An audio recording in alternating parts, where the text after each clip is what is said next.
Welcome. My name is Lynne Azarki. Thanks for joining us today. I'm director of the Kidsbridge Youth Center and also author of The Empathy Advantage, Coaching Your Children to be Kind, Respectful, and Successful. And I'm very thrilled today to have a very busy lady here and a new friend, Joan Bartl. Welcome to Empathy in Action. Thank you very much. It's a pleasure. Thank you for taking the time. Sure. So who are you? I mean, I met you, I've known you for quite a few years. But we had a lunch where I really got to know you recently, and I thank you. And we'll talk about why I'm especially thanking you today. Well, but who are you, Joan Bartl? Who am I? That's always a good question, right? Looking at Kidsbridge and doing this show with you and participating with you, I looked back at my childhood, and when I was a Girl Scout, 10, 11 years old, my troop had a contest to see who could sell the most cookies.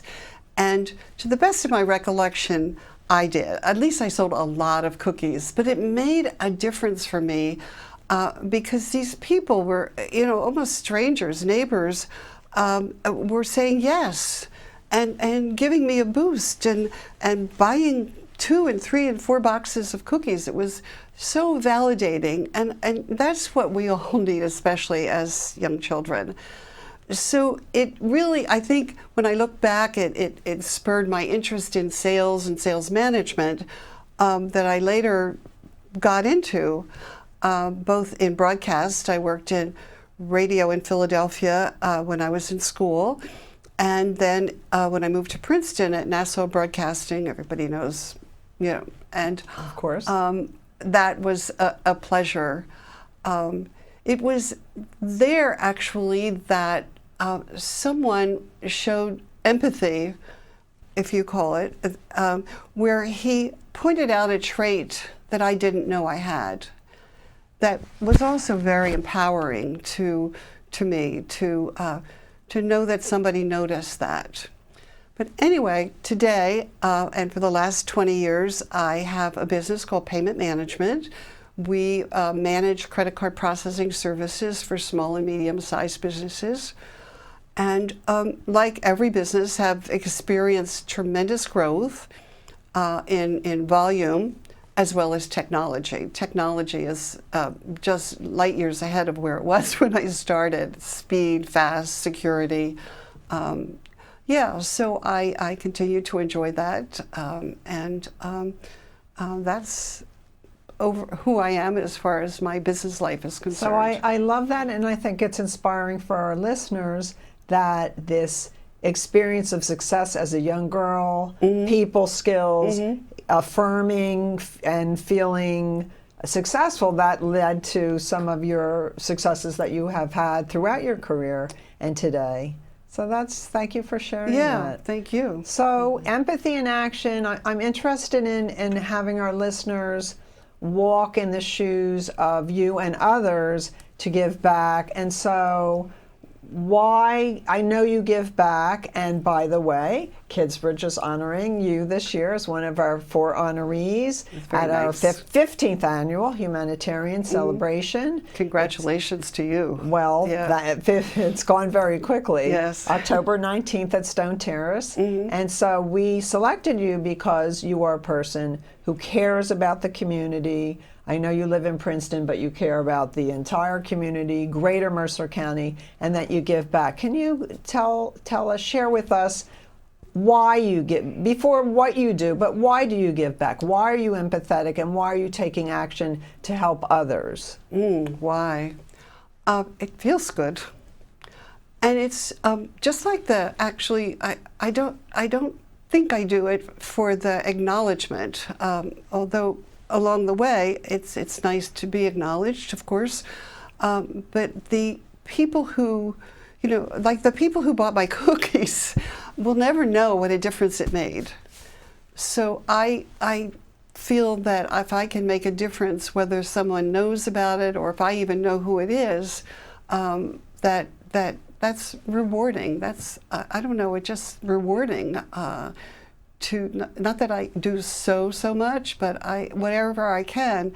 And I find that whether it's in the work that I do, or sometimes financial assistance, and sometimes, hopefully a kind word or acknowledgement of a neighbor, a stranger, someone in the store. It makes us feel good. It does make, yeah. One of the reasons I love to give back is, and I know you will agree with this, we surround ourselves with great people who also like helping other people, and they're the nicest people. Yeah. So let's talk about Women's Space, because I know you've been on the board for quite a while. Right. Yes, for over 16 years. Wow. Women's Space is a phenomenal organization. And every once in a while, we're reminded that we'd be happy to put ourselves out of business. Tell our viewers what Women's Space is. Women's Some people Space may not know. Deals with issues of domestic violence and sexual assault. We have many programs, everything from the Safe House, which will take women. Sometimes they come to us desperate with their children and only the clothes on their back, and but we provide them obviously shelter and homeschooling, whatever's necessary to make them feel safe. To counseling is a major part of what we do. We have a relatively new program, counseling for the deaf. Wow. Yeah. Didn't know. No, and bilingual, of course. Wonderful. And special programs for the children, programs and counseling for the children of our clients. So needed. But we also have transitional housing, which allows women to get themselves back on their feet with job training and financial assistance and a safe place for their children. Let me ask you, let me pivot a little bit. COVID has affected Kidsbridge. Kids, locked inside 2 years, more stress, anxiety, trauma, abuses going up. Has COVID affected Women's Space? Oh, sure. We had to take all kinds of precautions and actually have fewer women at the shelter. That doesn't sound right. Well, we have partnered with shelters, safe houses in the area. Right. But we also had to take hotel rooms.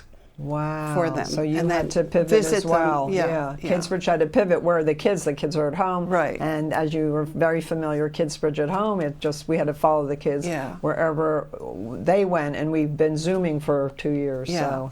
Well, it would be difficult in some instances to Zoom counseling with women who are in dangerous situations. Right. And I want to emphasize too that there's no stereotypical woman who is in need of these services. It's not a stereotypical. It's in all of our neighborhoods.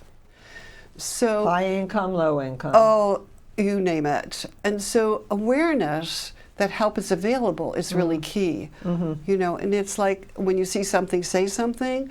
Of being aware of the services of Women's Space to offer that advice as opposed to, just leave, At Kidsbridge, we use that as well. Our milieu is bullying. Yes. So tell a trusted adult. It's abuse. Yeah.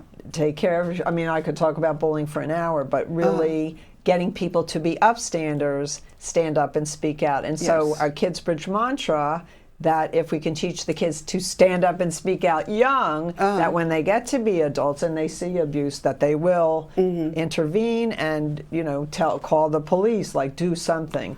We are a society of bystanders, and so with empathy and then empathic action, we make the world a better place, right? Yeah. So speaking of that, I've just learned about your passion for public banking. What is public banking? Well, public banking is something that I've been working on for over 10 years. And I'm co-director and co-founder of Banking on New Jersey.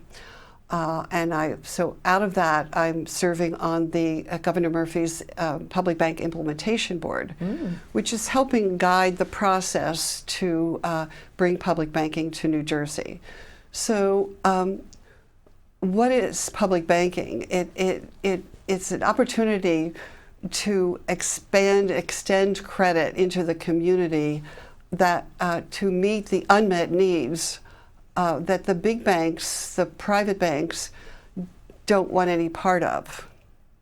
Okay, and the ability to bring our tax dollars, instead of sending them off to the global conglomerate banks, to keep them here in New Jersey, where we have control and a say over how money gets spent, whether it's for a bridge repair or bridge building or enhancements in schools or small businesses. So it could be for a New Jersey small business that can't get a bank loan. Correct. And they find you, and my goodness. Yeah, so it's not a retail bank. Okay. It's more what you might call a banker's bank.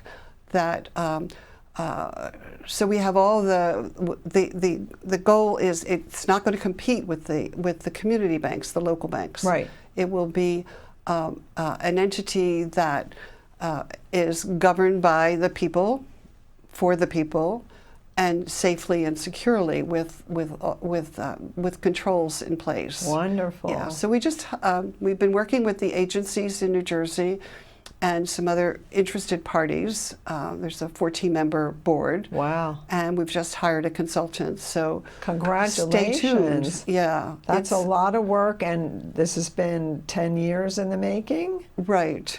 That's dedication. Well, it's an important aspect of who we are and how we give back to the community and how we have the ability to control our money and where it goes. I'd like to quote Governor Murphy used to say, or has said, that the big banks take the money and they build bridges and roads and so forth in Japan. Oh. Yeah. I know. That's what is happening, but we have our own public bank. We can manage that. So if people want to learn more, we'll put your website at the end of the program so that people can learn more. Sure. But thank you, because here you are giving back and just persistence. It sounds like a lot of work, and you're surrounding yourself again with a lot of good people who are helping. Is it just New Jersey? Well, we're the implementation board for Governor Murphy is New Jersey, but we're working across the country supporting you. It's an amazing growth of interest. Philadelphia, New York, Massachusetts, Washington State, all across the country. But there's lots of information on the website that we can provide. All right. Yeah. So stepping back to empathy and empathic action, you shared with me that you wrote a book with some moms in the 70s? In the 70s. So you perceived, I think empathetically, you perceived that children, boys and girls, were suffering. And this actually overlaps with the Kidsbridge mission, where we're trying to teach children self-compassion and self-agency. They feel good about themselves. So tell me what you did with these moms back back when. It actually was a very pivotal time in my life. I was a young mom. In Princeton? Where were you living? In Princeton. Okay. And we discovered, a group of us, that the stereotype images in the children's readers and educational material was like so limiting. It actually harkened back to me for another instance when I was a young, when we had crossing guards at my school in Philadelphia. All boys. Only boys. Only boys. I asked if I could be, no, only boys. I know. I'm sorry. Terrible. Anyway, that's the kind of so you couldn't be a crossing guard, but it is such a limitation. It's a limitation. That you, as you get older, you have to break through that and say, no, I can do that. Girls can do that. Of course. And I hope we're doing a better job today, but still, we have with gender stereotyping such issues and conforming. Well, we researched and documented and illustrated the bias that was going on. And I call it bullying in today's terms, too. Because of the limitations. Bullying, name calling. Yeah. So we were able to connect with the textbook publishers, and when we showed them our findings and the illustrations, they went, right. Yeah, I mean, they had daughters, so they actually paid us to consult with their staff. Wow. And the changes were made. Can you show your book? I know it's on your lap. Dick and Jane as Victims. Dick and Jane is victims. Yes. So, of course, Dick, Jane, Spot and Puff. You got it, I yes. forget their friends' names, but it's probably one of the Sally and first books something, I yes. read. And, you know, they're all white and it's all stereotyped, and it's we've come a long way. Yeah, We've yeah. certainly come. But thank you for your Yes, we your originally did it in courage. 1970, and this is the 1975 expanded edition. We went back and looked Right. at some of the, so there were some improvements, but Yeah, a long way even to go. in the short time I've been doing Kidsbridge, which is 20 years, I have seen a huge improvement. So 10 years ago, I'm walking in a bookstore whose name I will not share, and I walked the length of, you know, a very long corridor or aisle, and I saw one book with a child who was not white. Today, it's so much better. I mean, yeah. the diversity, and the other aspect is, you know, pivoting to race, that and breaking stereotypes. We have to start so much younger. These children are noticing differences in color, and to promote acceptance and diversity appreciation. Appreciation. Yeah, this is not just something- accepting, but appreciating that. Thank you, There's thank the you. And, difference. and as a supporter you are of Kidsbridge, Right. you get that, and it's just, again, we must start earlier. Yeah. So you were starting early with Dick Well, and Jane. it was Full fun. circle. It was fun. It made a huge difference in my life that we could accomplish something like that. Well, thank Yeah. you for doing that. Uh-huh. So, I don't know if you're aware, but what I find alarming, and I know you will find alarming as well because you're so empathetic, is that researchers are telling us actually empathy is dropping for high schoolers and college students, which I find very alarming. I think Yeah. one of the culprits is social media, right? The kids are on their phones. We're losing some of the face-to-face, losing people skills. But what I want people to know, and I think you know this in your heart, because you're living it, empathy can be taught. So, you know, we're at Kidsbridge, we're teaching it, we're measuring it to be statistically Nice. significant. But I want parents and teachers to know that you can raise the empathy quotient. That's I mean, good news and bad news, but yes, good news Exactly. that it can be taught, and it just seems it's just so much easier to be kind and nice, and bullying is work, Bullying is a lot of hard work, Yeah. and that's a whole nother discussion. isn't it? So in the empathy world,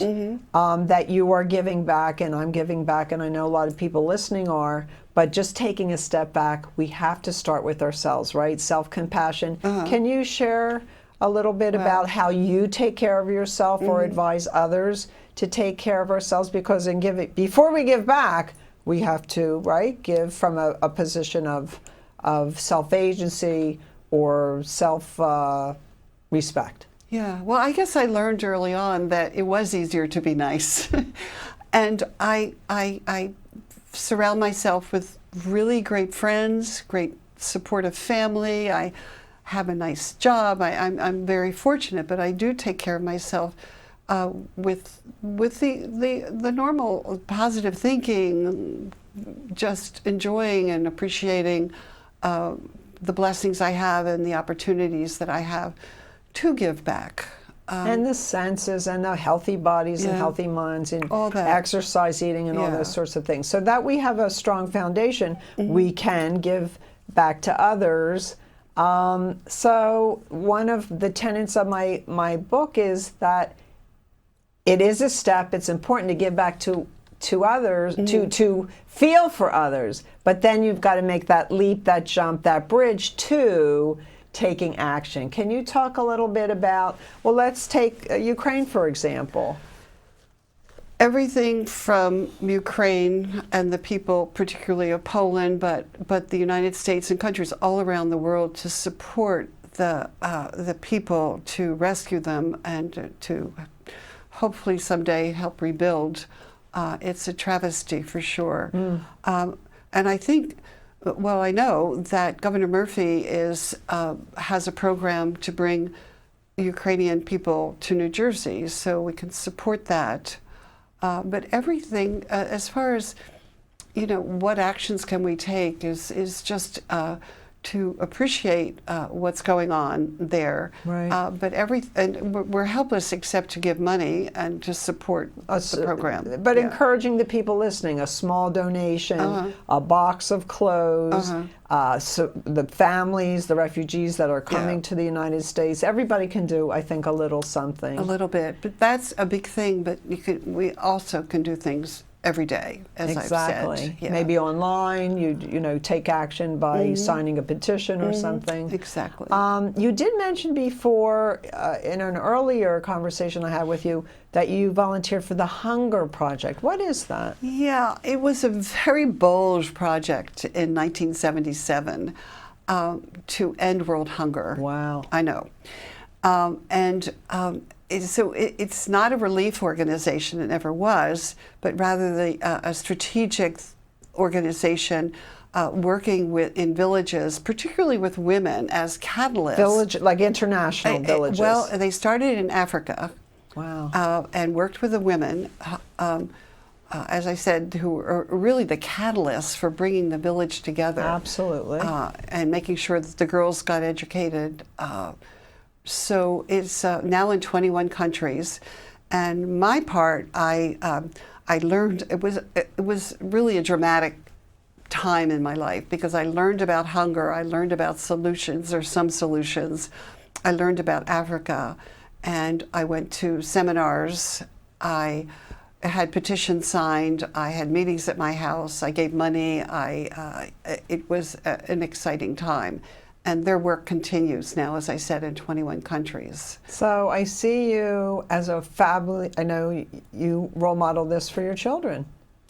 This is something for parents listening that the book that you wrote in the Hunger Project, you're modeling it. So in your family, maybe for you spread the word. Yeah, right. You spread the word, and it comes back and multiplies, just as what you're doing with Kidsbridge, and you'll never know. No, value. It's interesting that you should say that because I've been doing this so long, for 20 years, that I'm still in touch with a few kids that I had in 3rd grade. Oh, how nice. And they've graduated college, and I stay in touch with them. And it's an interesting journey because, you know, I've learned about empathy. I didn't really understand it in the beginning. And to see kids that I knew that were bullies, that were targets, we don't say victims anymore, for targets, and to encourage these kids to become upstanders, which is, you don't do that in a day, right? In the Kidsbridge Youth Center, where we go into the classrooms, they practice these skills. They practice telling an adult. They practice standing up for a kid. And so, as you know, and we've talked about this today, too many bystanders, we need more upstanders. Yeah, upstanding. Yeah, no bystanders. Yeah. So as we look to the future, and again, thanking you for your support, because you're helping us educate more kids, help more teachers, help more parents. We really have to attend to this holistically. As you look to the future, what are your aspirations and wishes for the future? I think you already know mine. Well, I had to think about, or not think about too hard, but my 3 wishes. Let me make a note here, because the first one is to support the vision of Kidsbridge and that it's spread. The vision of Kidsbridge is, with the support and coaching from caring adults, young people will work together to build a community where everyone is welcome and respected. That's powerful. That's my wish. Another wish is peace. People living in harmony, working together, sharing wisdom and knowledge, creating a life that works for everyone with no one excluded. Respect, and we can support this project and begin to realize peace at every level, in our families, our communities, our organizations. Again, that's what Kidsbridge is about. My 3rd wish is respect for the planet. Yes, thank you. We can move more in the direction of reducing the damage from fossil fuels. We have the technology. We need to support it. We need to understand and need to as I said, support this and learn about it. Wind power, solar, electric vehicles, restrictions on air and water pollution. We have to overcome the denials of science. Thank you. Okay, and support the truth about our climate crisis. So I love your 3 wishes, and I hope they come true because they're my wishes as well. Yeah. And I love your intersection of the planet, and I'm going to intersect empathy with that, right? Yes. So empathy for the planet, and there's things that you can do in classrooms and with your kids. I think kids have a sense of hopelessness, that they can't make a difference, so we need to inculcate this, that you can make a difference. Right. I'll give you a story. I like to go to the shore, the Jersey Shore, and when I was a little girl growing up every summer, there wasn't plastic on the beach. Yeah. So a couple weeks ago, I just was so disturbed by it, I felt like I had to do something, save 1 turtle, 1 fish, 1 shark. I mean, sharks have such a bad reputation. They're an important member of the ecosystem. So I had a plastic bag and I went along the beach, and sadly, I filled the bag. Take your kids, walk along the beach, and then, you're saving a life. So to imbue in your children at younger ages, and I know you agree with me, for your wishes and mine, that we need to take the time to role model and give kids a sense of hopefulness, number one, that they can make a difference. Yes.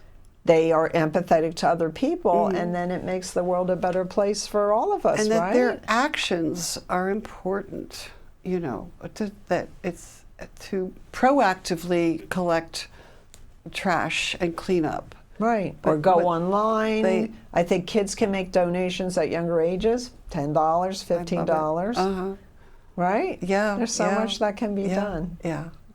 Very so great. Our time went very quickly, It was a but I want to pleasure. thank you so much for who you are and what you do and how you give back. You're an inspiration to me personally, and I know to your friends, and probably to the business people and the boards that you work on. Thanks for coming in. And thank you for your work. Thank you, Joan. Appreciate it. So that's it for us today.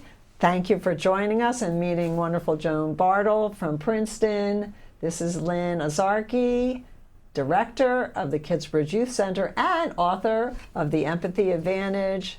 I hope you enjoyed our time together with Joan. Be well, be safe, and give back. Do something today to help others. Thank you. Bye-bye.